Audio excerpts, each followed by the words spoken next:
Hello, my friends, and welcome to another episode of the Kinesian Gossip.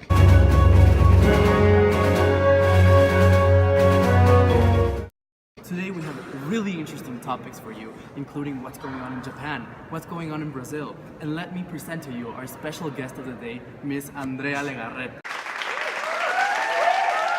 Now, let's go to Pablo, who is currently receiving the news directly from the New York Times so that he can tell us what we're going to talk about today. Thank you, Andres. Well, Japan's 2-month experiment with negative interest rates has yielded unexpected results. Normally, monetary policies are made to increase or decrease interest rates. However, this time, the Central Bank of Japan decided to put negative interest rates, which means that people will pay to have their money saved in banks. So, as our friend Pablo mentioned, we have really important news today concerning Japan's economy. So firstly, it is important to mention that Japan just implemented a monetary policy with negative interest rates, meaning that the central bank is now requesting for people to actually pay in order for them to save their money. Now, this has really negative consequences because, first of all, consumer confidence will fall, which means that foreign investors are not going to want to invest their money in a place where they're going to have to pay in order to save their money. This means that relative interest rates are going to depreciate the currency, and thus we have a more unstable economy in Japan, and possibly we are going to have an increase in the gap in balance of payments. Hi, I'm Andrea Legarreta. I am not an economist specialist, but I know what's going on around the world. Because there's always a positive side. See, I agree that the depreciation can be negative, but I don't want to see that side. I want to ignore that side. See, depreciation will lead to an increase in export because it attracts foreign investment. And thus, in the long run, aggregate demand can actually end up increasing. So I don't see why everyone is so weird about this. We should actually be celebrating and be excited about it. Thank you for your perspective. In another news, Brazil recession deepens. The Brazil worst economic crisis, historically economic crisis, has deepened into 0.3%. It has projected a forecast of 0.9%. Compared with the first quarter of 2015, GDP contracted. In other news, as Pablo was saying, it is very important to consider Brazil's recession, which is going on right now. This is really surprising since Brazil was really the beacon of hope for Latin American countries, as it was going to be predicted to be the first Latin American country to be actually developed. However, we see that it's currently in a recession. What this means is that their GDP has been reduced by 3%, which means that exports are slowing down and expenditure is not slowing down. And what this may cause is inflation. Now, since Brazil has reduced unemployment benefits to motivate the people to work, you would think that this would not be the case. However, since expenditure has not been affected, inflation is indeed going up. Also, something important to mention about Brazil is that they have had a persistent current account deficit since 2008. So that's 8 years of having an imbalance of exports and imports. What this means is that Brazil is currently importing more than they are exporting. And what this represents is that the government is actually using a lot of their foreign currency reserves to try to correct the situation, but this is really bad since they will run out of foreign currency reserves. In order to correct this, Brazil may implement measures such as protectionist policies, which includes tariffs and quotas.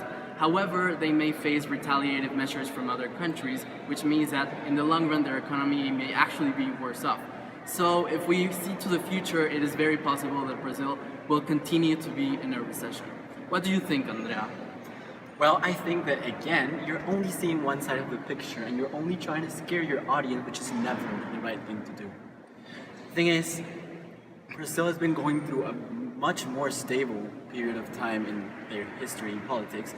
And what this means, it means it's going to have a really positive influence in their economy. Why? Because a more stable exchange rate means that foreign investors are attracted into investing in Brazil. And I would like to know why you are ignoring this side of the argument.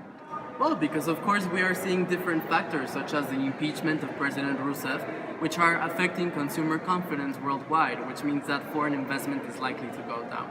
But I see your point on that. I think that we could have a positive side to this as well. Finally, talking about contested news, we have the TTIP, which has been selected as one of the worst trade deals in modern history.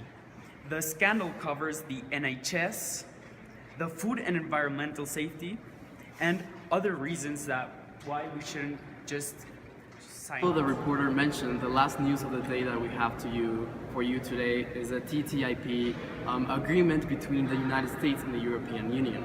Now, this has been a very controversial deal because it involves a lot of positive and negative aspects. But in my opinion, it really involves more negative than positive aspects. First of all, because we're talking about the top 20 industries in both parties that are going to be agreeing to trade in these in both of these actors. So what this means is that this may cause structural unemployment because all of the smaller industries in both the United States and the European Union are going to be affected by the big, the amount of money that these industries are gaining from abroad and from home. Also, we see that this can mean more of a strategic reason to implement this deal because we know that the United States and the EU are all combined through things like NATO, and this may be just something to reinforce that and not so much with emphasis on the economy. And finally, this deal actually proposes to reduce environmental policies in order to improve the economy in both the United States and the EU. And this is really bad because after the Paris Agreement was signed, we concluded as a world, as a whole, that we needed to up our environmental policies and protect the environment because in the long run this can actually have economic consequences which can be bad for all of us. So this deal is actually pretty bad. I don't know what you think about this, Andrea. Let me shine some light on Mr. Everything's Negative. When we think about the theory of comparative advantage, which you apparently don't even know about, which states that a country has a comparative advantage at producing something if it can produce it at a lower cost than another country. And when we take trade specialization into account, we see that countries in the deal, which include the US and many other countries in the European Union, would actually benefit because this would reduce red tape administrative barriers and we would make, in the end, trade more efficient. For example, health checks, which is something that is so complicated in the status quo, in the future it becomes more efficient because if the United States does it, the European Union doesn't have to do it when they receive the goods.